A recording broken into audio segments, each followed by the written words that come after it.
Good evening, everybody. Welcome back to the Josh and Artemis Show. Yeah. So today we have Kris Eriksen. Sorry, I couldn't get my words out there. Kris Eriksen from Freedom Train International. We're really looking forward to this one. Kris has been doing some great work for a few years now on Freedom Train International. If you guys aren't aware of Kris, I would suggest going on to their website, which is freedomtraininternational.org. I believe it is.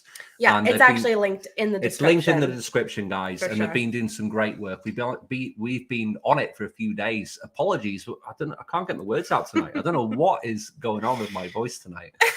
I don't know. Yeah, but we've been eyeing up Kris for a while, and we asked him. I think it was a few weeks ago to come on the show. Yeah. Well, we talked to him before Christmas, Yeah. and we were saying just in the new year to set something up. Yeah. And he always posts great stuff on Mhm. X, of course, and we really like his content and his opinions and the things he talks about. So, we thought the best way to get more information from him is to get him on the show and have a chat. So we're looking forward to this tonight. 100%. Yeah. So before we get started, guys, if you're brand new to the channel, as usual, if you're new and you like the conversations we have, give us a sub. It does really help us a lot. For sure. And make sure to follow us on X. And I'm going to put Kris's link in the comments section as well, but I've got it in the description of the video. Mm-hmm. And if you guys do want to support the show, you can help by being a YouTube member or Patreon member. Links are in the description and in the bio of our homepage. We do want to thank all of our YouTube and Patreon members. Your support does mean a lot to us. We go live every day at 8 p.m. Eastern.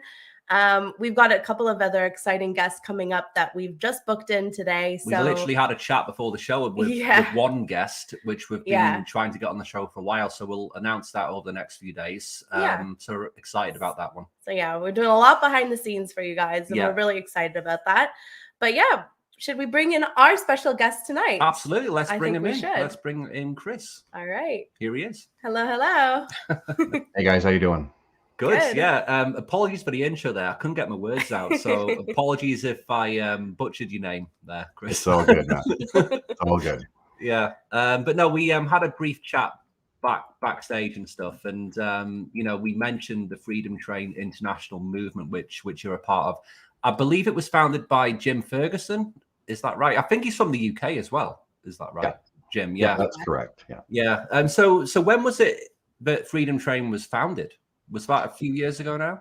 No, actually, it's brand new for the moment. I thought it was a few years old. Oh, maybe I missed the date on that. Yeah, I thought it was a few years old. Apologies. Mr. Ferguson's been working on it for over a year, and then we did a soft launch in December, and then we went live on January 22nd. I see. Of this year. Of this year, yeah. Oh, so it's really it's just brand new. Brand new. It's literally brand new. Okay, wow. Brilliant. Well, that's cool. So how did you kind of get involved in it? Well, I met me and Jim just connected on X around the Freedom Convoy side of things, and from there we just got to know each other. I went on his program and did an interview with him, and then kind of over time, I just got to know him a bit better, and he eventually approached me and said he was working on something. He'd like me to be a part of it, and to me, I was anxious. I was anxious, right? There's only so much you can do on social media, and I come from a community organizing background, so it's like you get that itch, you want to get out there, and it looks to me like he's got a really good platform. He's a great guy to work with. I'm a volunteer, but still at the same time, I take my role very seriously as it comes to fruition. It's been exciting talking to people from all over the world, seeing it come together, and working with all the contributors. I feel like I'm upping my game, which I always say on my X profile is, encouraging people to get out there and get involved. And so kind of try and lead by example in many ways. Of course, yeah. And well, we've had a look around on it, and you've got, there's people from all over the world. You've got people from this country. We actually talked to someone from Australia, I believe, today who's involved as well. Was that Jerry, I think she's called? Yeah, Jerry. Yeah. Jerry, she shared the show and stuff. Yeah. So yeah, it's good. It's like an international movement, and it's a freedom of speech, freedom of expression movement, which I think is very important in today's world, especially in this country, of course, where you've got this extreme this extreme censorship and authoritarian rule, which is what we call it here. I mean, we've talked about countless times on this show, the state of this country under the government here is just crazy. I mean, I've only been here for a couple of years, and even during this 2 years since I've been here, I've noticed a huge change in how things are done with the censorship laws, with the C11 bill, which came in. What do you think of the country right now, and how things have changed over the past few years? Well, I think like for me, right before the pandemic, I spent the last 10 years working in advocacy. So I was one of those guys on the ground working with addictions counseling, working with homeless populations. I also did work in the not-for-profit and private sector in regards to human rights and wrongful dismissals, right? And so I used to carry the Charter of Rights and Freedoms around in my backpack. And just all the potential documents I might need to file to clog up the system and, try and help people understand what their rights are here and how to get them enforced if they're violated. And when the pandemic hit, it was useless. Like I used to have like 2,000 contacts on my phone, and my phone was ringing off the hook, right? Like it was just constant, and there was literally nothing I could do. At one point in time here, the BC Human Rights Tribunal wasn't taking new complaints. And I'm sitting there and I'm just like, this is not the country that I grew up in. This is not the country that I feel I was. I don't know if it was like, I talk to people on X and they're like, hey man, it's always been this way. It's always been a mirage. It's always been this, smoke screen of diligence and actually, merit-based society. It's not like I was naive, but I just found myself, all of the tools I had on my toolkit that I built up over the last 20 years became useless. And like I've always been a center. Like before the pandemic, I guess I would have probably been labeled like center left. But I've always considered myself just, good ideas are good ideas, bad ideas are bad ideas. I'm not a conformist when it comes to groupthink or anything like that, which is part of the reason I joined Freedom Train International. Was Jim was very clear, this is not an echo chamber. We are, if you agree on fighting against the globalists, perfect. All the other stuff is really moot. Not to be dismissive about the other things we're working on, but at the same time, if you can put your differences aside, come together and harness the energy towards the specific of anti-globalist policies, being anti-globalist towards their policies, then you can find a bit more of a comfort zone, at least a level of a community where you can kind of see progress, at least in each other and the movements that are starting to pop up around the world. So as far as the country, I don't recognize it anymore. A bit lost for the first year when it was all happening, standing there going, oh, they'd never do that. And it's like, now I'm at the point where it's like, I know, they're going to do that. Right. So how do you help people keep their wits through this and try and keep things light as much as possible without being disrespectful to those that have been harmed? Right. For sure. I mean, it's been a crazy few years, and you mentioned the pandemic there. I think the pandemic, we've often talked about this on the show before. It's the pandemic for us was basically like the dynamite, which, they've chucked it into a hornet's nest effectively. And since the pandemic, it's just gone absolutely crazy in so many different areas in our culture. And you brought up the politics there too.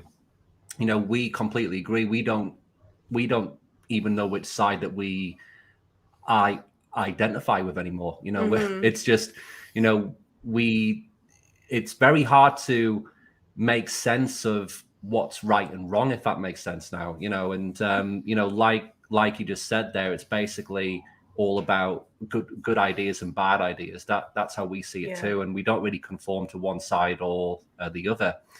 And I think that's a change for a lot of people now. And we've seen this, that there has been a huge rise in people, I guess you could say, which aren't conforming to this, globalist agenda, as you've described it there, and since COVID, it's really kind of, it's grown and it's accelerated and it's intensified. And there's a lot of people now who are just on this movement where they're just not going to accept this.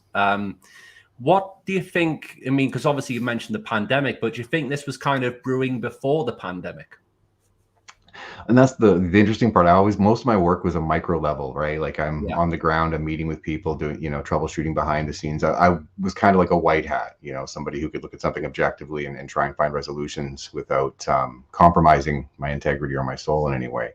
But when I look at it's funny because people ask me, when did you first wake up? And I can remember in early 2000s, I stumbled on Alex Jones and I watched him for like 3 months. And then I bumped into the Bill Cooper stuff. And then I just realized, even if I was to be able to confirm this or, a lot of the stuff, it's just like you never can really confirm it. It's a lot of speculation.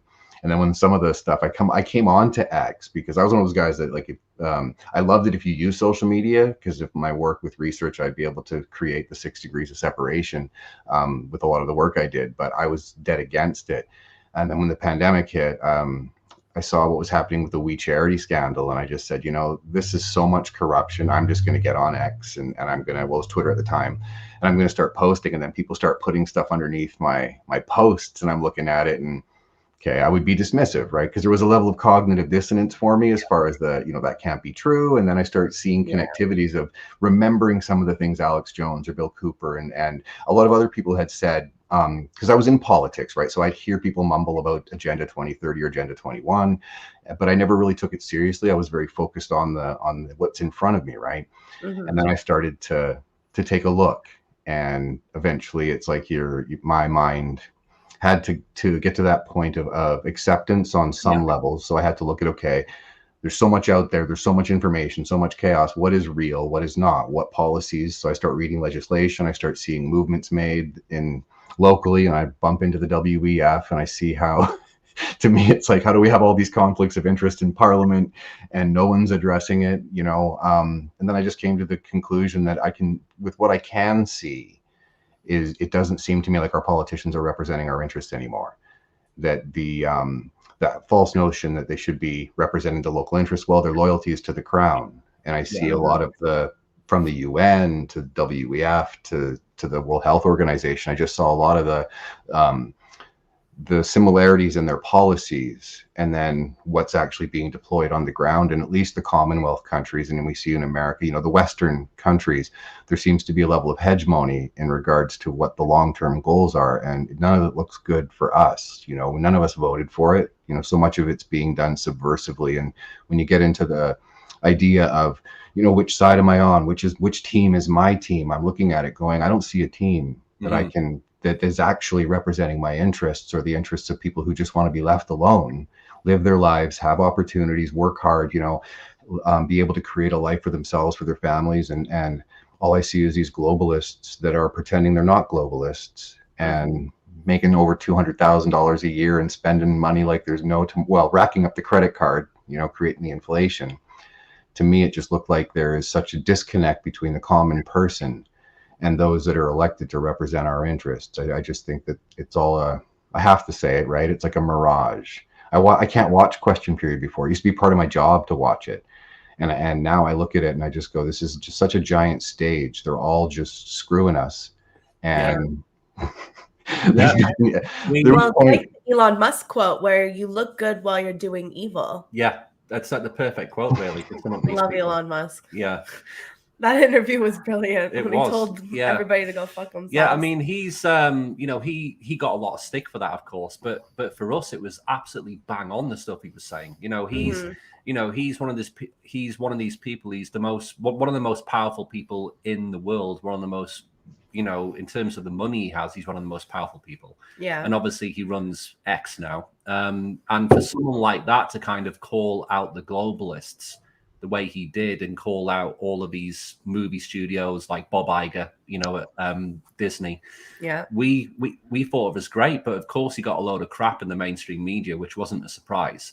Mm-hmm. And it was kind of the same as Alex Jones in some ways. You brought up him before. We've been following him for a very long time, since the early 2000s, really.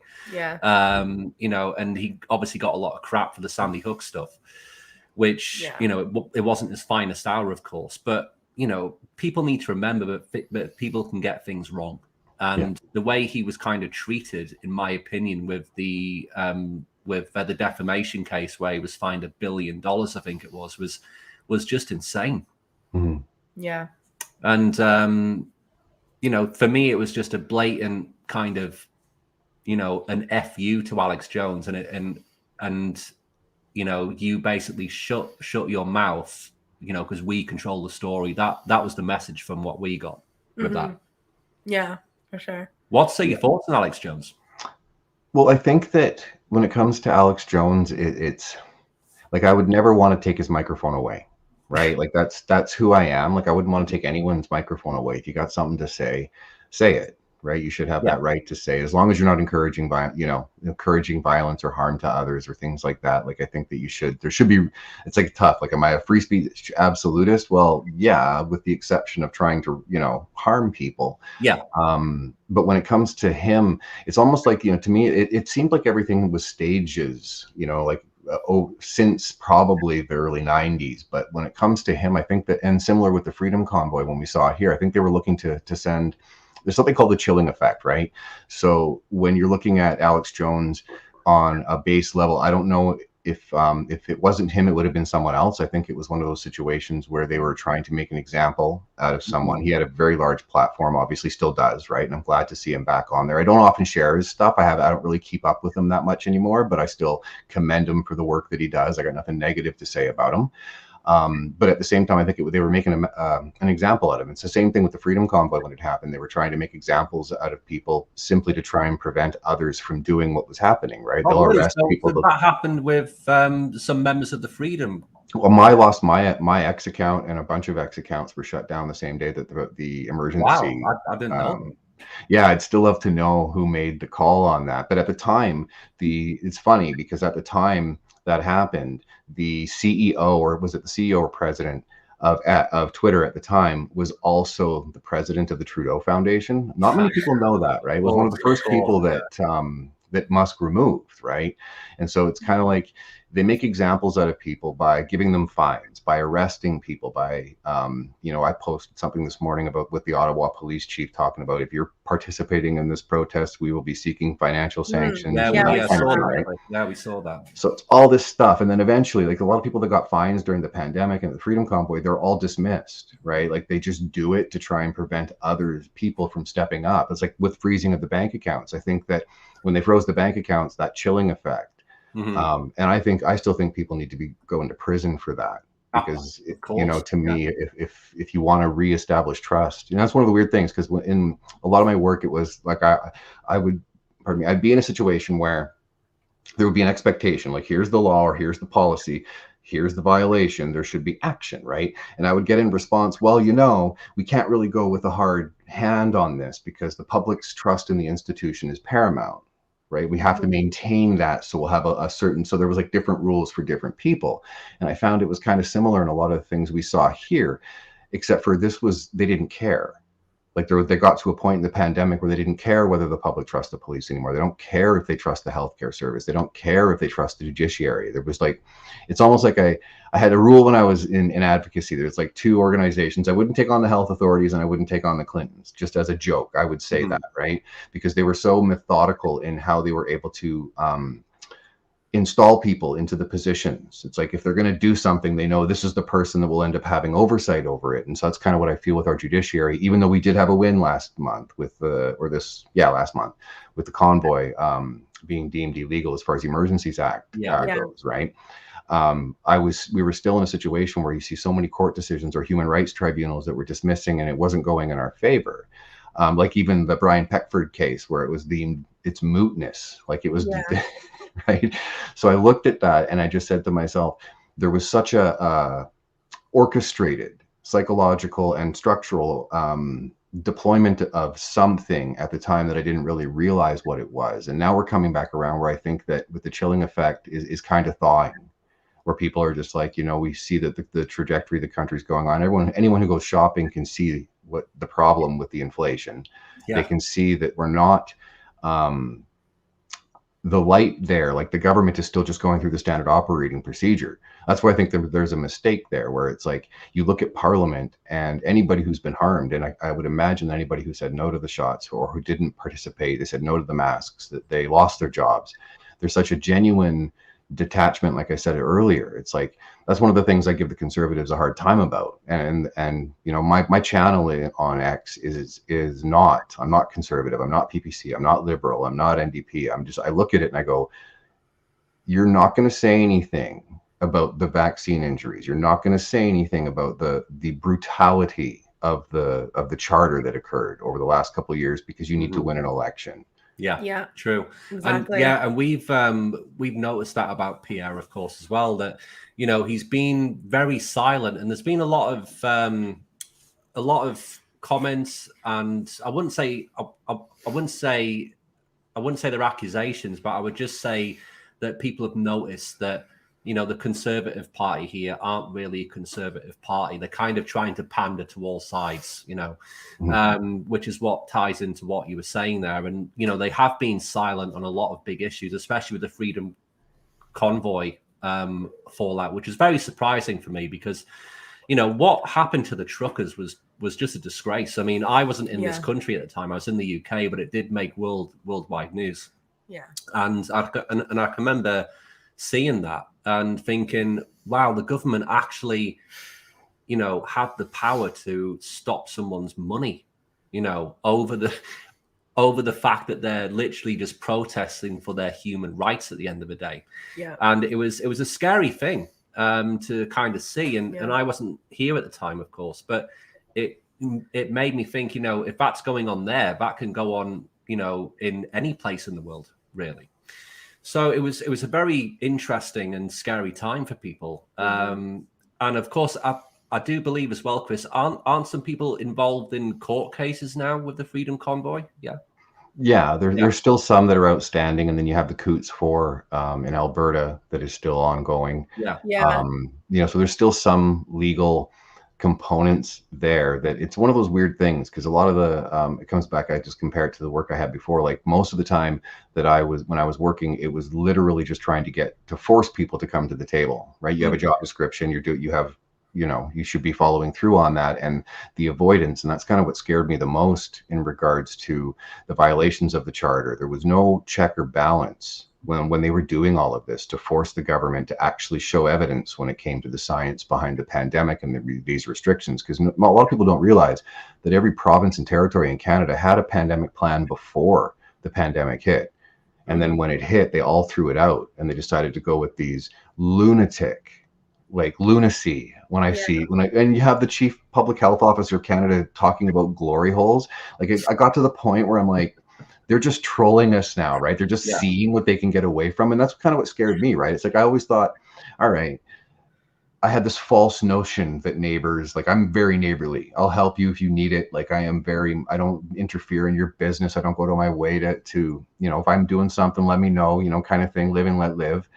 But when I saw everybody running for toilet paper, I was like, okay. To me, that was like a psychological operation. It was. Yeah, it was the same in the UK as well. You know, it was all over the news at the time that, you know, that the toilet paper is going to run out and all this stuff. And everybody's like worrying about like shitting their pants. Yeah, and I could see if it was rice or if it was like water crazy. Or something. Yeah, it was absolutely crazy. And you're right, it was like a psychological flick in their brain that made them so obsessed over the toilet paper for some reason. But, you know, that ties into the pandemic in general, that it was like a very big psychological flip for people.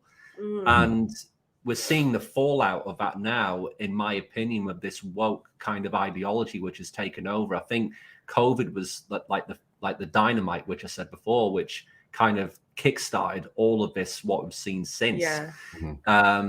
You know, and it's basically since the pandemic, in my opinion, we've sacrificed fundamental truths for like an ideological lie, effectively. That's what I kind of see in like a lot of things we're seeing in our culture now, especially with gender. And we've had this big conversation about DEI as well. You know, there's a big change in our culture and society since the pandemic. I mean, what's your thoughts on it all? No, I mean, that it's spot on. I mean, I think obviously people would have had mental health, like some people would have had mental health issues before, but COVID really changed things. I mean, I think in some ways positivity around like workplaces letting you work remotely and stuff and having a bit more work-life balance. But that was pretty much one of the only perks that came out of that. Like there was a lot of like negative things that happened and impacted on people's mental health and not being able to see people who lived alone. So it changes you in some ways, like especially for people who maybe lived alone or who were more vulnerable or maybe who were already suffering from through mental health issues. Like it only made them feel that much worse as well. And so, I mean, I feel like COVID was just like a fog. Like you remember it, but you're also like looking back at it, like everybody went weird for a while. And now we're seeing like the aftermath of that. And, not only with gender, but like just with, everything going on. And like people are very like quick to get angry or quick to like react to things and like maybe just short tempered. I don't know. It changed people, I think. And, it changed the youth for sure. Like they grew up in such a weird time and like having to do school remote. Like my daughter had to do that for a bit. Like it was just a very strange time. Yeah. Like I just think of COVID and I'm just like, it is a bit of a blur. It is a bit of a blur. It's a blur, but also like it was just a very strange time. Like it changed a lot of people. It was. Well, you said it woke people up, but I think it also, I mean, you said it, I think it woke, people up to actually what is going on here. Yes. Because, only after the aftermath. And I think the first lockdown, people were just more compliant because no one knew what was going on. And so people were obviously a bit nervous and scared. But after the first lockdown and then, when they wanted to do it again, everybody was just like, no, come on, like not another one. We already know what we went through the first time. We don't want this again. And so it was like more pushback. And then even more so after that second lockdown, like most people were like ready to just be done. And now they woke up to, what was going on. They didn't want to be controlled. They, businesses were suffering.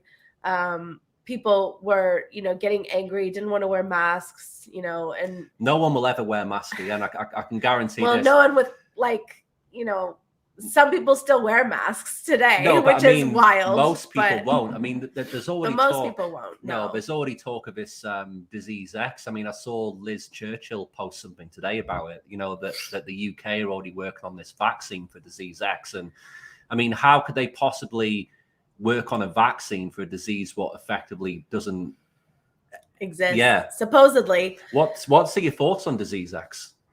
Well, I think that it's one of those things where when we look at like if we look at the trajectory and where they may have made mistakes, and I think where they made mistakes in the rollout of the vaccine was how the Nuremberg Code was actively fought against, in my opinion, right? I think that it was always their plan to have the 2-shot primary. You're going to get a lot of people to do because they were fearful. They just, I need to get back to normality. Like the coercion that went on there to get the 2 shots in to people was sickening. Like still to this day, I look at it and, they're, again, I'm not like I want justice, due diligence, proper, I'm not one of those people you see hang with the nooses and stuff like that when you want to see what's going on. But what I do think that their plan initially, like this is just my gut says that the whole plan was initially to do the 2 and then add the vaccine passports, and then now you're a subscriber, right? So the 3rd shot, getting a high rollout or a high enrollment, from the public was, paramount to their long-term plan. I think that if we were to go back, their initial plan, we would still be lining up and we would still have the vaccine passports and we would still be going through that process, working our way towards digital ID and just consolidating all your health records. And that's kind of what I think was the case. But they just went so crazy in regards to how they went about it. No, I don't want a freaking free burger to allow you to experiment on me. Like, but there's some people in the public that did, and but I still view them as victims, right? I think that the fear response that was invoked by the propaganda and by just the constant fear mongering, I still look at them and I kind of hang my head. It's like, I don't look at you and just, you know, the ones that want to put me in camps, okay, like I got an issue with you. But at the same time, there were so many innocent people that were just thinking they were doing the right thing that kept lining up. And so when I look at, they have to do something, right? And I think the Disease X is one of those things where they're, because we've heard about, you know, I think it was Bill Gates, and we've seen Tedros from the UN, we've seen them talking about, oh, the next pandemic's just around the corner, right? And so I think that, you know, I don't know what it's going to look like, right? Like I think that we, you know, it's one of those where I have cautious optimism. Like they're going to try. I would imagine they're going to try, but I still think that it's not. I think they're in a bit of a difficult situation with the amount of people that are awake, and I think a lot of what this has been is controlled demolition while controlling how many people wake up and how fast they wake up. And I think they failed on that, right? The demolition, so a lot of it has moved forward, right? Just the inflationary aspect, the massive spending this liberal government has done in our country. People have no idea what they have done, how much they have racked up our credit card. And just the interest payments alone should be putting people in jail again as well, just with that reckless spending. You don't have a journalist as a finance minister. I'm just saying, right? I don't care what gender you are or whatever, right? You know, I'd prefer to have someone with a finance background that isn't just looking at how do I make my friends rich while I screw the people over that I'm supposed to be representing, right? Yeah. So when I look at Disease X, I look at it like, okay, we got Disease X, and then we've got the climate agenda as well too. It's like we don't know which lever they're going to pull next, but we know they're going to pull one, right? And as the more people wake up, the more tenuous it becomes in regards to what's going to be that next flashpoint, which leads into the farmers side of things, right? We have stuff in Canada that's going on in regards to fertilizer and other things, and I'm kind of surprised we haven't seen the farmers rising, but then again, it's January, or now it's February, so we're getting closer to where more people might be willing to step up. But I just think, you know, we can't let our guard down.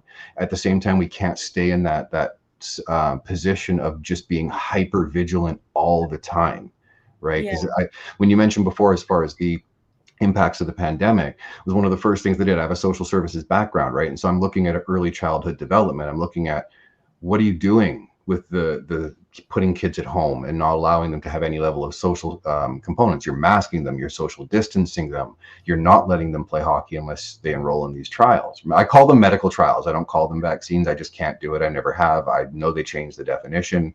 I'm just going to stick with medical trials. So I view it as there's like an experimentation going on. And I think that, and it's still going on, but the mental health component, that I think that's what irritates me the most about the people in Parliament, is just like, you know, you may have been able to avoid this. Your kids may have been able to avoid a lot of this. You had the money, right? You had the means, but you damaged a lot of people, whether you stayed silent or whether you were the one championing this. So you've got a country that's been traumatized, whether you lost your job, whether, you know, I don't think there's a lot of people, there's probably no one in the country that hasn't been affected in some way, but you have a large portion of the population that trusted you with what you were going to do to keep their best interests at heart. And their best interests were never a part of that, right? I looked at the old, I think it was Colonel Redmond from Alberta, who was helped out with the pre-pandemic plan before, and he spoke at the National Citizens Inquiry and stuff.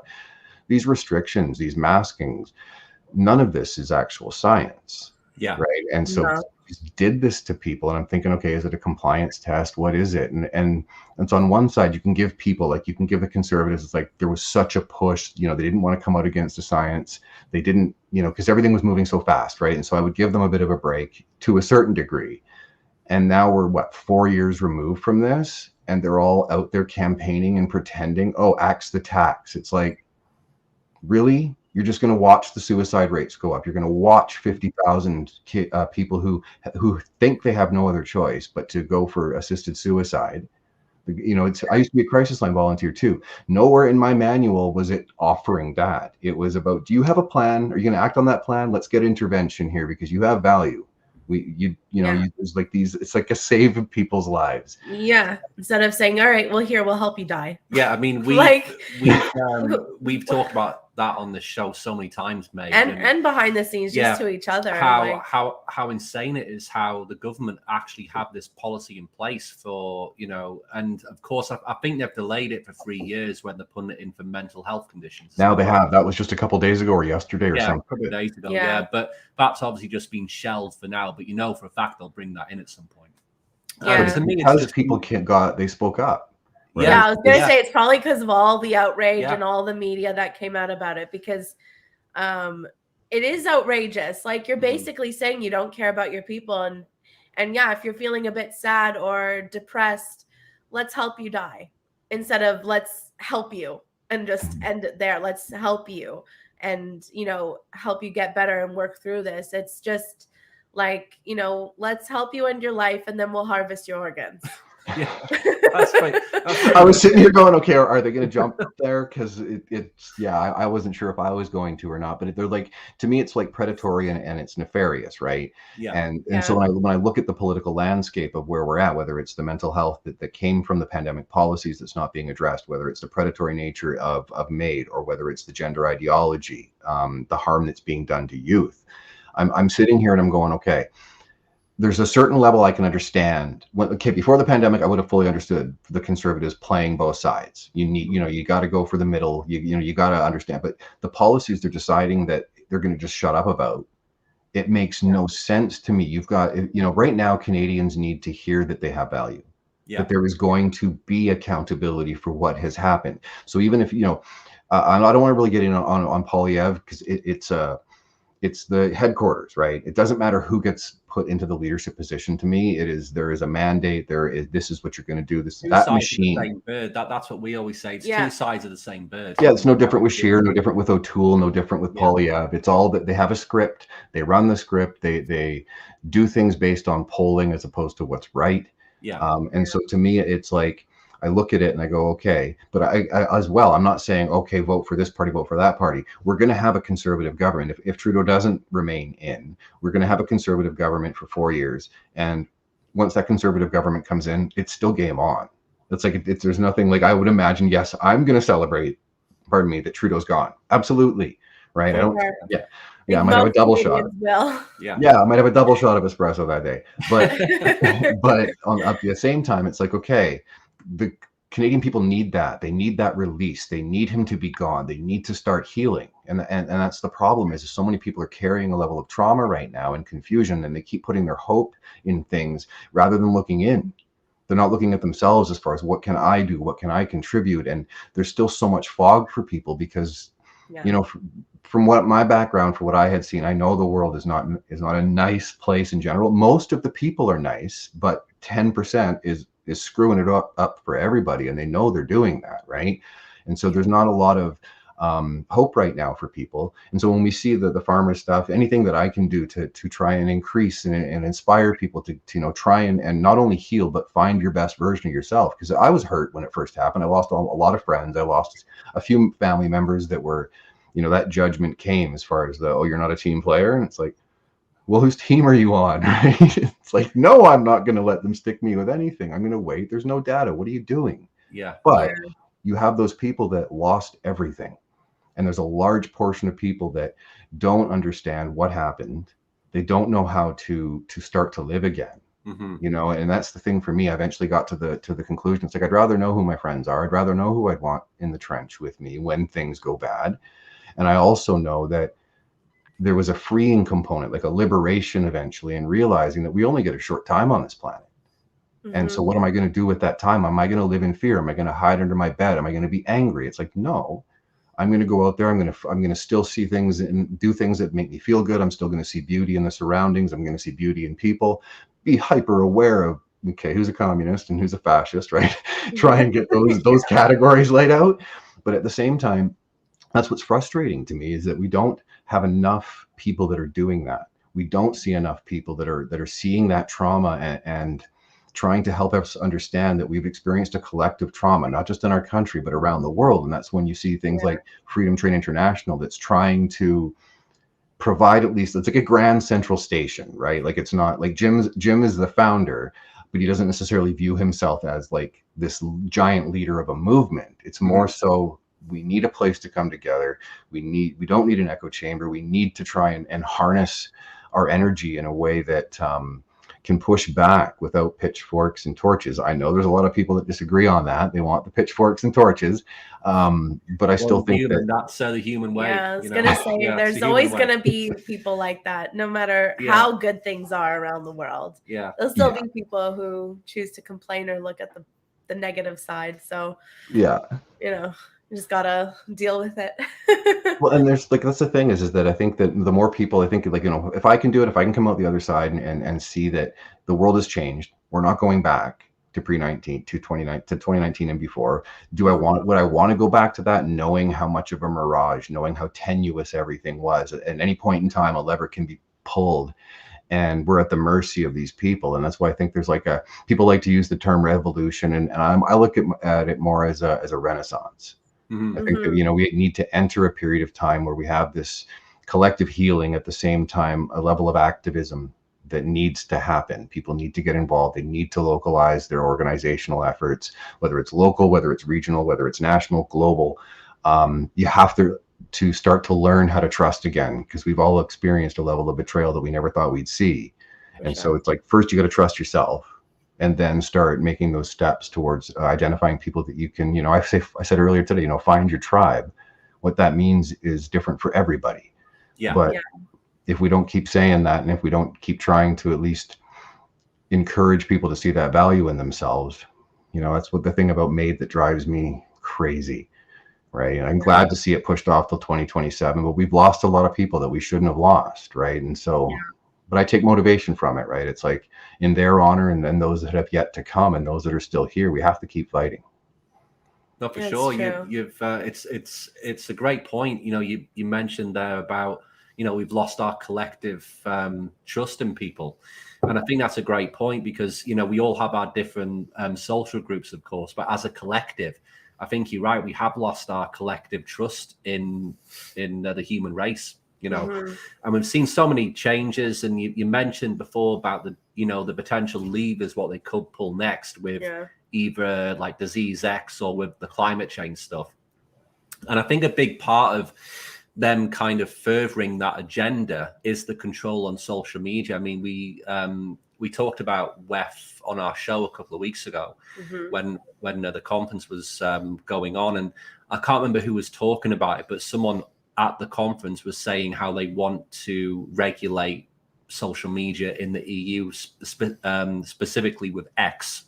And I think X specifically for these people is a big threat to them, because it's the one true, on a large scale, in terms of the social media platform, where you do have, it's not completely free speech, of course, because there are some people who are banned on X, but it's the most freedom of speech platform which we have on a large scale. And I think it's very interesting how they're trying to target our speech as well, which kind of tells you all you need to know about how scared they are that people have their own thoughts, and people have their own speech, and people have the ability to interact with each other and interact with different groups. They have this agenda to shut that down. And for me, that's really scary to think about, how these people genuinely don't have our interests at heart. And I mean, which one do you think they will pull next in terms of a pandemic, or do you think it will be the climate thing? Because, we've seen a big conversation, especially here with, the carbon tax, for example, which is just insane how they expect, to charge, tax, and then that's going to effectively save the planet. It's just bonkers. Well, and then especially when Canada has one of the lowest footprints anyway, even if exactly. you are supportive of this climate change thing, it's when you look at the stats, Canada's I think top 3 or 4 countries who have the lowest. It's doing well. It's just mental. And who was that guy? I can't remember his name, but the guy who wants to bring in all EV cars by 2035, I think it is. He wants to phase out. What's his name again? Stephen Guilbeault. Yes, him. Yeah, and you've got these insane people like this who expect to implement these policies, which just don't make any sense at all. And these are the people who are making decisions for the people in this country. It just doesn't, for the public to see that, everyone knows it's bollocks, right? But we've all got to eat it up and expect that that's the right thing to do. I just don't understand how they expect to get away with things like this, you know? In Canada, it's probably because we're such a huge landmass with a, you know, it's hard for us to organize, right? Like small population, huge landmass, you know. But I do look at that in a sense as a positive, because it's like a lot of people, I'm a relentless, you know, and an eternal optimist, but I'm also a realist at the same time. And I look at, well, like even with just the postponing MaID, you know, when people rise up and they start calling their MPs and you know, people want to have, like, I don't deal in nihilism. I don't take black pills. I discourage people from doing that. I think that it only adds to the demoralization, which is like their number one tool from the globalists, as far as making us think we are powerless. We have nothing to live for, right? That it's over. The game is over. The game is not over. It's just getting going. I mean, it's a 10-year plan, right, till 2030. So when you look at this year, the reason that this year is a bit tenuous for me as far as trying to look at, okay, what comes next, is because of the U.S. election, right? A lot of stuff could happen, but at the same time, it's really hard to predict what will be that next. Like the election, how it's going to turn out with Trump and Biden. How do you think that's going to turn out? Well, it's kind of like here. We have the foreign interference inquiry happening right now that Trudeau is leading, as far as the I believe they're looking at a few countries, China, Russia. They're looking at a few countries, but the WEF's not on the agenda, right? You got Klaus out there openly stating that he's penetrated the cabinet, and we see all those connections. They're not looking at that. And when we look down in the States, do I believe that Biden got 81,000 votes or 81 million votes? No. I mean, even if half of the videos I was watching weren't real, I'm still seeing ballot stuffing across the board. I'm still seeing so many different things that happened there that don't. It's the same thing here, right? It's like the judiciary; they don't act. These acts, they happen, but there's no scrutiny, like official, like scrutiny with integrity, where you can be like, okay, this can be. And even with what happened with Kerry Lake in Arizona, it's like you have so many different conflicts of interest involved. So when I look at and people ask me all the time, like, I have nothing bad to say about Trump. Like, I look at him, do I agree with everything he says? No, right? Like, I don't agree with anything, like everything that one person says. I think that's gonna say who does really, right? But what do I think that you know? What am I hoping he does? Yeah. Right? Like definitely. No, us too. I mean, he's not perfect, you know, of course not. And you know, there's no one who is, like you mentioned there, of course. And that's what people need to remember about these people. You know, they're not perfect. They're just human beings at the end of the day. But will he do a better job than Biden? Yes. Yeah, of course he will. I mean, Biden's half asleep, you know. Biden is like not even cognitively able to run again. I think it's actually cruel what they're doing to Biden, you know, by still having him in power. I think it's very cruel, to be honest, because when I see him on the news, I see these clips and he can't string a sentence together. And of course it's funny at times, of course it is. But at the same time, you're thinking, this guy just should not be doing this. It's like a bit sad. You're like, I laughed a couple times. I laughed a couple times in the beginning, but I've also worked with, and I'm not saying I can diagnose, but I have worked with people in the past that had Alzheimer's, that had dementia. And so I got to the point where it's like, I can't laugh at it anymore. Like but I'm not taking away from the memes and the army of people on X that create content. Okay, I can't say I haven't laughed again. Like I might, but I'll feel bad about it. There's a lot of content on there, so it's hard not to.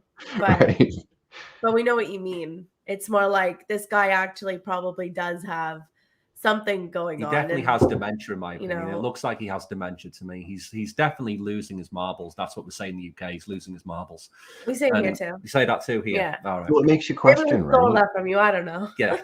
You have to question, though. I think when you still have someone like Biden, you know, Harris isn't running the show, so you know that there are people behind the scenes running the game. It's the same thing with Trudeau.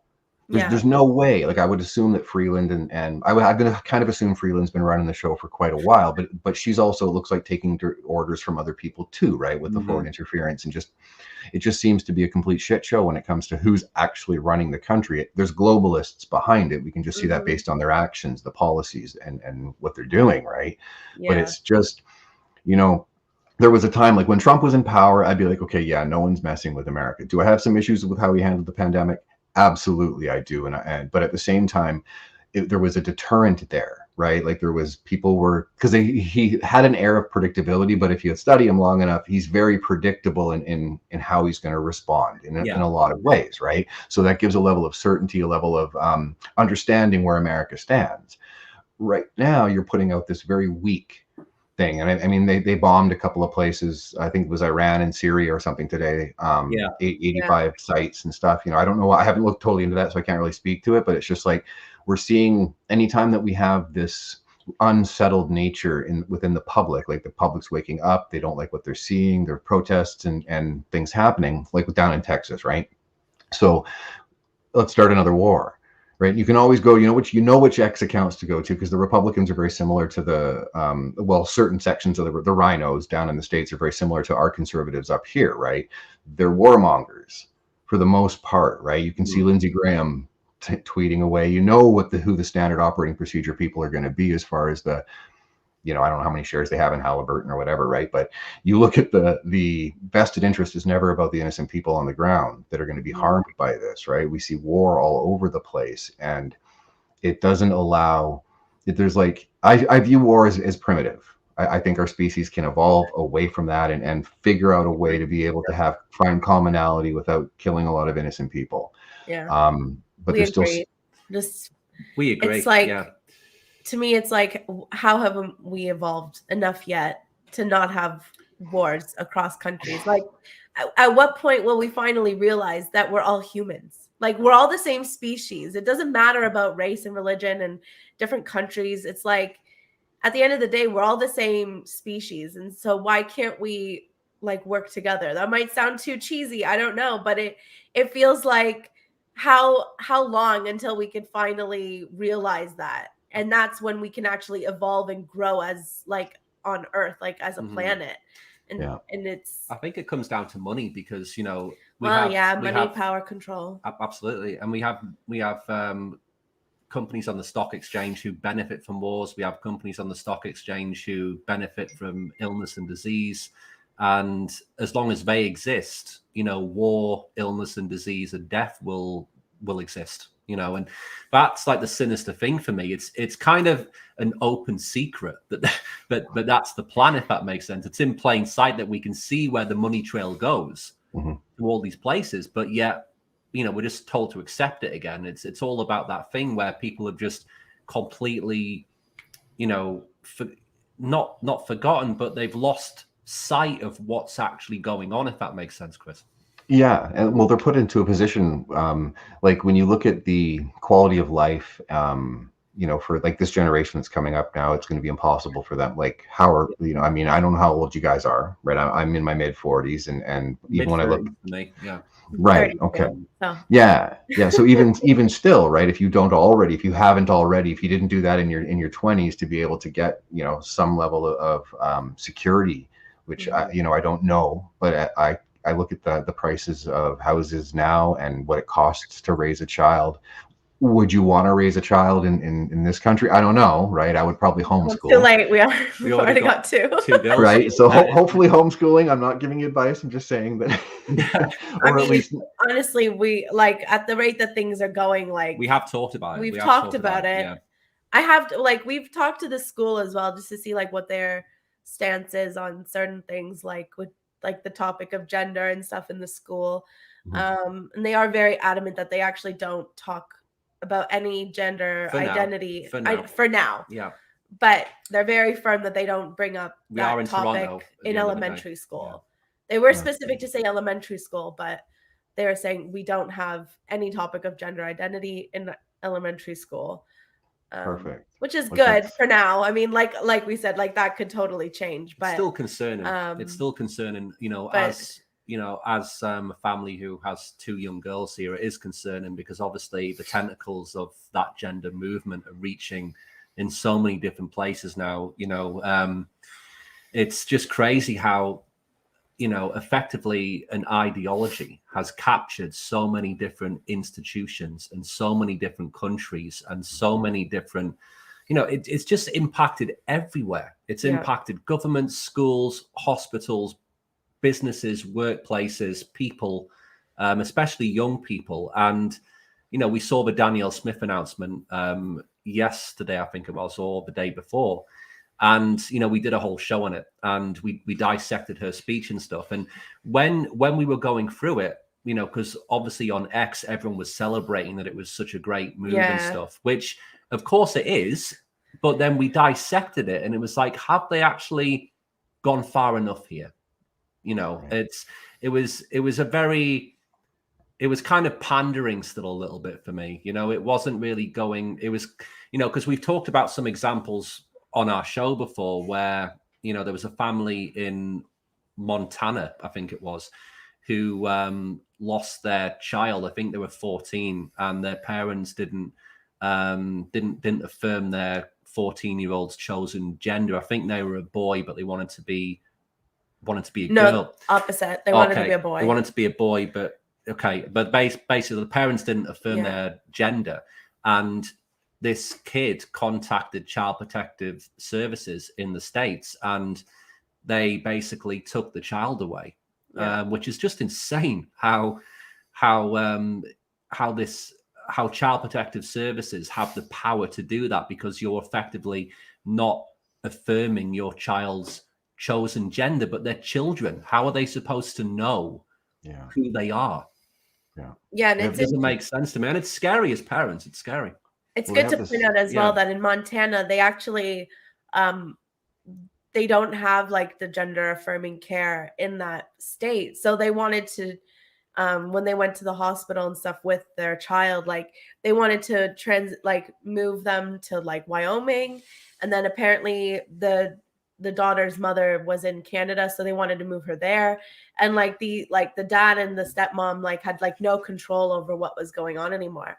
So I think now they're in the legal process of, trying to get their child back. But it's nuts, the rights of parents just being taken away. And it's, they're doing right by them because they're children at the end of the day. They're not equipped to make these life altering decisions. When you're an adult and you really want to do it, even as a parent, if you don't agree with it, they're an adult, so you can't really do much. You just have to kind of support and guide them and maybe try to educate them a little bit. But at the end of the day, they're an adult. But with children, they're not even fully developed in their brains yet, that they cannot make these decisions and decisions that will impact them for the rest of their lives.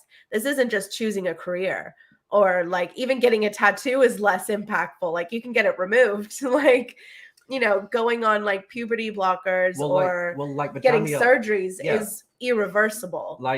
The Danielle Smith announcement, didn't she say that you have to be 15 and under for 15 and under blockers cannot get puberty blockers. And so basically 16 and 17 was the surgery, right?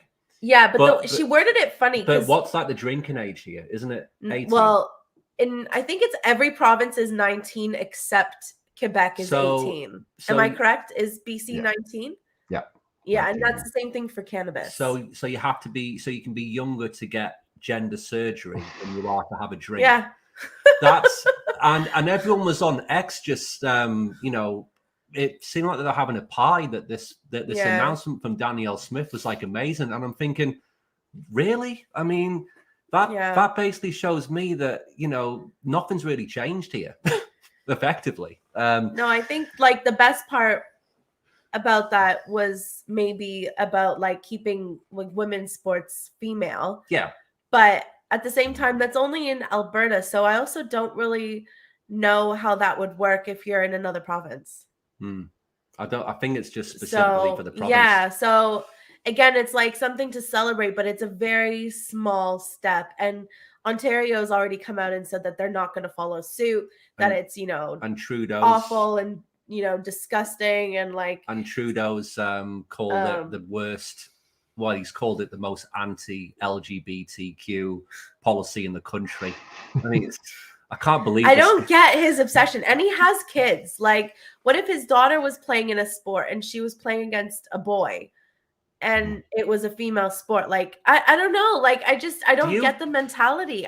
Do you think that Trudeau genuinely believes in this, or do you think he's just expecting us to believe it? If that makes sense, Kris.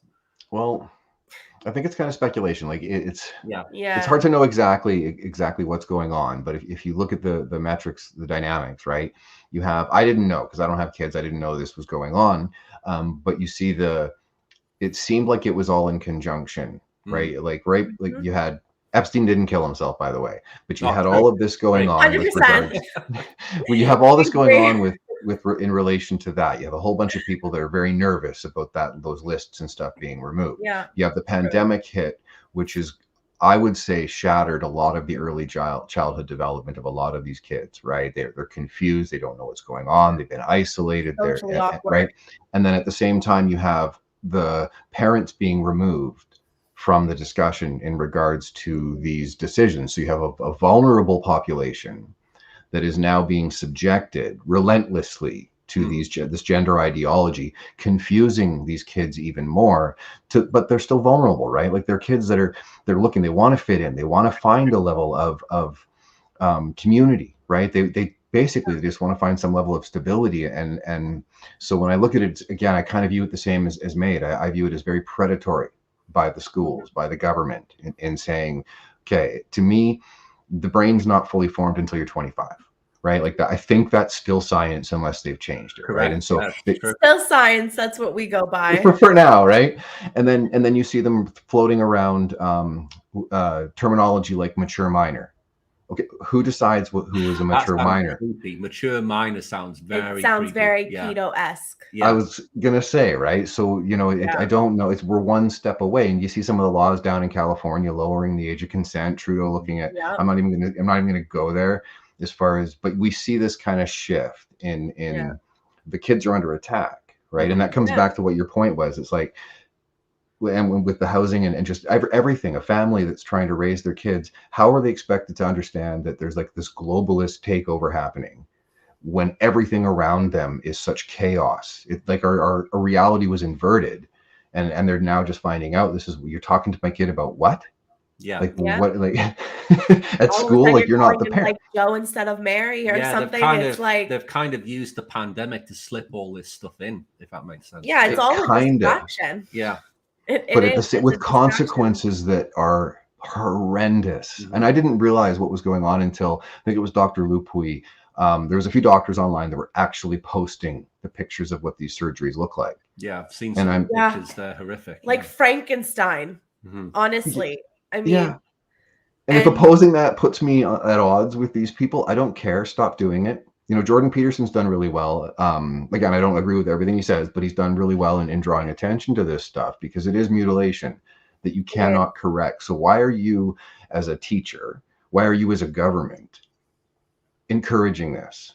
Shouldn't you be protecting kids? Oh, we're not going to protect kids. We're going to get pregnant women to enroll in the shots because they're safe and effective. We're going to get these kids. I saw a clip of Trudeau today celebrating that once you turn 5 years old, you can now get the shots. This is an older clip, right? Yeah. And I look at the sickness. I remember that. We didn't, like, the girls aren't vaccinated. That's crazy. But it's just that lunacy. But yeah, like I do have a friend where at that time, like, because me and her have daughters around the same age, and like she was really excited to get the vaccine for her daughter, and I'm just like, oh, what are you doing? I'm like, was it necessary? Like, do you know what? I don't even blame her for that. I blame the media. She's a teacher as well. The governments for that. So, but like, I mean, we don't talk as often anymore. I'll admit that, because like she just has such different views on all these things, and like she's very pro-trans, and like she couldn't wait to get her kids vaccinated and stuff, and like I felt bad, and like I talked to her about it, sent her some articles and stuff,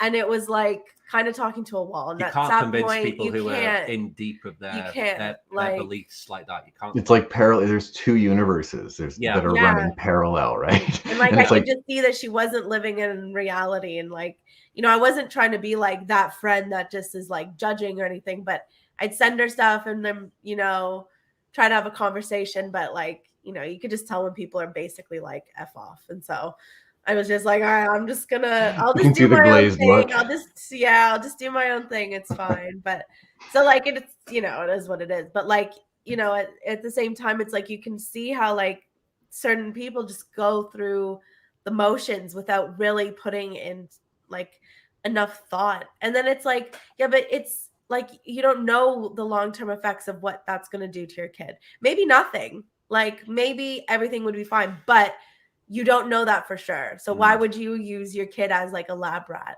you know? Yeah. Or Especially when yourself, but, like, sterilization. your kid. Yeah, one of your guests asked a comment about, or made a comment about sterilization, right? It's like, how do you allow a child to this one, yeah, right? Like it's what if they change their mind? Well, that's too late. Now they can't procreate, and okay, what is that going to do to them? You know, are you going to feel like a woman still? Are you going to feel like a man? You know what I mean? Like the detransitioning process. I mean, I will say there's a positive there. The New York Times put out an article today or yesterday in regards to actually telling the truth. Billboard Chris posted it. Yeah, I did see that one today. Yeah, we're making progress there, but there's so much damage that's been done. It's kind of like you want to get to a point. Can you guys just stop for a second? That's another thing with the conservatives. Like, can we just please call for a stop of these medical trials? We know there's enough harm. The pandemic is over. What are you doing? Right? It's just the silence that's killing people, right? Yeah, this was the disappointment. You know, because we went through the Danielle Smith announcement on the show last night, and we said on the show, you know, this doesn't really change anything. I was disappointed in some ways because it didn't go anywhere near far enough. I mean, we put a poll out on X today. You know, did the announcement from Danielle Smith go far enough in kind of stopping all of this madness with like the gender stuff? And it was. I think it was the majority said no. 67% said no, 28% said yes, and then 5% are not sure. Yeah, so most people said no. Majority, it didn't. Yeah, but it ties into what you were saying there. I really want someone like Pierre to come out, even though I know for a fact he won't, because I think he's pandering to both sides as well. But I would hope that Pierre would just come in, put his foot down, and say, yeah, it's all going to stop. Well, do you know what I would really like is if somebody like Pierre or somebody else would just come out and actually be honest about what happens if you put your child through this process. Like once they're on puberty blockers, which aren't actually approved, these are like experimental and they were used for various reasons. They just happen to also work as puberty blockers. They need to tell people once your child is on this, they will be sterilized and will not be able to have children. So you're taking that choice away, whether they want to or not. And second of all, if they do go through surgeries, they will be in and out of hospitals for the rest of their lives because there'll be complications, infections, likely that things will go wrong, and they'll need to be on medication, hormones, in and out of they're little cash cows, effectively. They're little cash cows. It's an industry. For the medical industry. That's what they are. Yeah. Cash cows. And not only that, but you'll probably do all that and you'll still need mental health support because what you've changed was physical, not what was actually going on in your head. Yeah. So if somebody were to come out there and just tell it like it is and then say, now you can make an informed decision, but this is what's actually going to happen. Like, but they won't. They wouldn't. But it's so frustrating because they are using children like for this like medical agenda that's like linked with like the medical industry, the schools, the government, and like it's like they're all just like teaming together to try to like get these kids into like this culty program where they're going to suffer for the rest of their lives. And that's honestly, it's just heartbreaking because, you know, at the end of the day, those kids are just victims. Right. And you've basically just told them that they were born wrong. Right. Whether you believe in science or God or whatever, something happened along the way where you were just born wrong. Like, sorry, kid. It's very cruel. It's a very cruel thing to say. It's so cruel. And then you'll always question that, like, for the rest of your life. Like, was I, wasn't I? Was I, you know, if they're religious, like, did God not love me? Or if they believe in science, like, what happened? Like, it's just that level of confusion, right? And that's what I think a lot of it is. It's like that. That's what is so malicious about it, right? And not like any self-acceptance. Yeah, exactly. Which I guess is what they want, but it's just heartbreaking. Yeah, I mean, we've often made this point on the show, but these kids are, you know, they're victims of being born in the wrong society in some ways. You know, if they were born 20 or 30 years ago and they were kind of our age, I guess, you know, they'd probably be on YouTube now just calling it out for how crap it is. But you know, they're just victims of being born in the wrong society to us, and not in the wrong body. It's an absolute shame. You know, they've come into this world where it's like the perfect storm. You know, you've got schools, governments, workplaces, and then it's all compounded by social media and obviously the mainstream media, especially and TikTok. And it's based, you know, they've got no chance effectively. You know, we're just past the hour as well. Oh, okay. Yeah, we'll wrap it up. I think there's a question for you, Kris. Actually, we'll ask you this, and then it's not really a question. I think she's just stating it. A lot of those moms have Munchausen's, in my opinion, and want attention. Yeah, I mean, there is a various reasons. I think like some parents do just really want a trans kid. I don't know why. Like it's trendy. It's trendy. It's trendy. Or to say, well, I'm non-binary and my child is trans, and I don't know. I have like a gay cousin, and I don't know. Like it's just I don't really understand like why it's a trend. It's just like accepting people for who they are. Especially when like, people are putting that onto like 2-year-olds or like 1-year-olds. It's like, I'm sorry, but a 1 or 2-year-old doesn't know the difference. Like it's laughable. Like I'm like, have you actually been around a 1 or 2-year-old? Because they definitely don't know, and they wouldn't say, "Yes, I'm actually a boy instead of a girl." Well, these 1-year-olds believe in Santa Claus at the end of the day. You know, 1-year-olds can barely talk, so really, you're making the choice for them. But anyway, I think a lot of it started with the, you know, because if you can imagine just how I don't, you know, I'm just gonna say what I've seen is the culty nature, right, of the left. It's very culty, right? So if I'm on the left, and now it started a lot with the pronouns, right? So if I'm friends with a bunch of people and they say, so what's your pronouns? I'm going to feel that social pressure to identify as he, him. Yeah. Right. Like, or whatever, you know, the pronouns are out there, right? So it's like a slow indoctrination that ends in gender affirming care with the surgeries and the puberty blockers. But once you're already in, you create that pressure of, okay, well, now if I don't like what I'm doing, I'm going to lose all my friends. I'm going to, the school I'm going to have a problem with, right? And so they go along with it, hoping that it's going to be okay, not realizing that when this child does get to an age where they can understand what actually happened and the betrayal that they will likely put on many parents and saying, I was a kid. Like, what did you do to me? Right. So you have this like cataclysm of breaking down the family unit in many ways, right? The government is now raising the children and stripping the rights away from parents in a very subversive way. Now it's overt because it's as more people find out about it, it's still a lot of it's subversive. Like you said, if Polyev was to come out with big pictures behind him as far as what this affirming care looks like, you know, it might wake a lot of people up, but you'd have to censor it because you couldn't put it out on CBC or CTV because it's horrific. That is not a penis. I'm sorry. That is, you know what I mean? Like you look at these and the arms and stuff. I saw one today on X. It flashed up on the feed, and it was, I mean, it was just crazy. It's like that's not what a dick looks like at all. Yeah, basically it was like a graft of somebody's thigh. Yeah, rolled up the skin and made a penis. And like, honestly, I mean, I hate to tell these people, but I don't think women would be attracted to that. No. And they have to look at the difference, they'll recognize that either for themselves. Like, I mean, they'll look down and be like, well, that doesn't look like, you know, an actual that men's doesn't look penis. like what I pictured it would be. Yeah. And it's not functioning either, right? Like it's like it's make believe that they're saying can become a reality. And that's why it's like I said, I think the quote you used as far as I will not consent to this lunacy that they're putting on us with the globalists, right? It's like, because it's not just happening here, it's happening in Western countries. It's all been the same indoctrination plan, right? And that's why it's like we don't have enough. We really don't. Like it's to me, it's like if I'm looking at a parent and they feel if you're going to give your rights as a parent over to the school because of a social thing, right? And then the government, obviously, they've had that issues. They put the laws in so that you can't, if you do speak out and you try and protect your child, you're going to prison or we're taking the child away. It's like, okay, how far is too far for you when it comes to the government?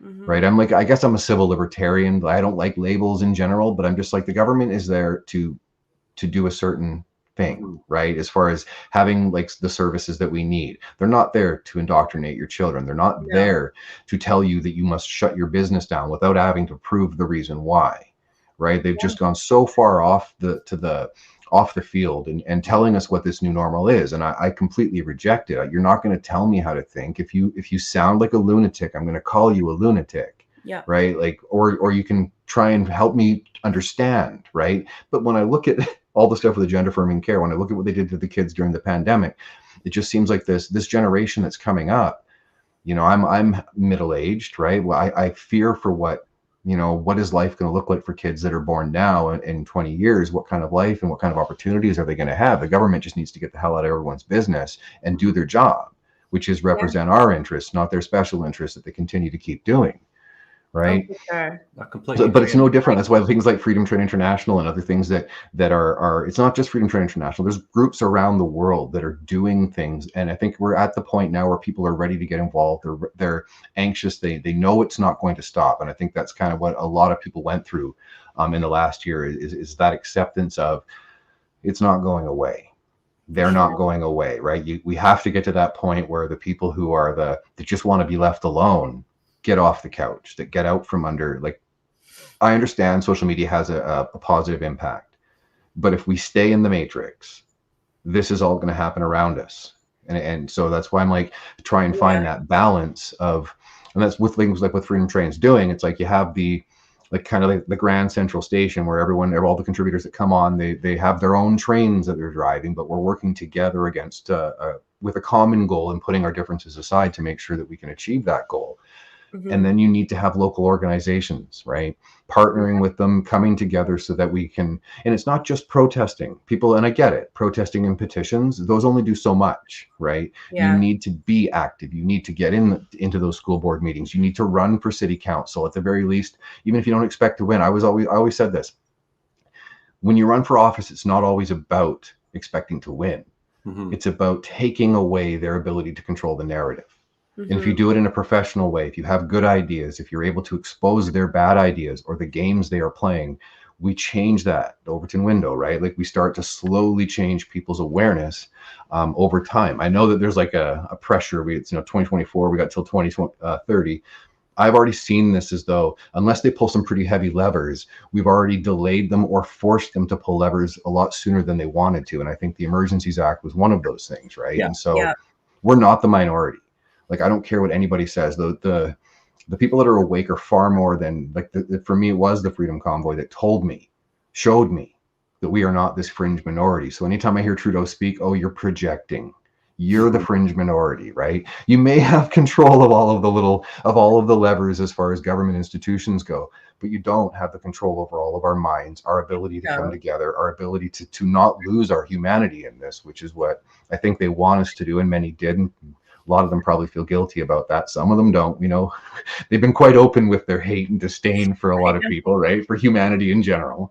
Yeah. But I think we're reaching that point now where it's okay to have hope. It's okay to be optimistic. It's okay to heal in a sense of forgiving yourself or whatever. But it's not about forgetting, right? It's not about forgetting. But a lot of people are still carrying a lot of hate. They're carrying a lot of confusion, and I think the more people that we can bring together, and like the work you guys are doing, you're positive. Most of the feeds, I haven't seen anything that you guys are, you have it's not a nihilistic approach that you bring to the world. And the more people that we can have doing that, then you don't know if you're going to save a life in doing these kinds of things. About not constantly looking things with a defeatist mentality. It's about really stepping back and seeing how I can have a positive impact, because those ripples will become waves, as we've seen, right? It started in Germany, and now all the farmers are stepping up all over the world. You never know what your action. It's actually inspiring, really. Like, it is inspiring. I just love how each country is just like one by one joined in. We saw Italy today. It's like, woo! It's only a matter of time before another one kicks in. Greece got on board as well. You were saying Greece has got on board, didn't you? Did they? I think there's some rumblings there. I'm not sure how much. And again, I should also note that I got to keep up with Greece. One of the hardest things though through this is that, and that's what I found. Like, it's really difficult to share content right now because what's real time what is not, like, because there was a lot of protests 2 years ago when the Freedom Convoy happened, and I found that the fog of war, for lack of a better term, has never been worse in trying to figure out what's real, what's happening on the ground, and what are the sources that I can trust for that information. I put a couple posts out the other day, and I had to take them down and then post saying, hey, something similar to what I just said. It's like, I don't want to be fostering something that is not real. And so it's like, but we know that there is something happening.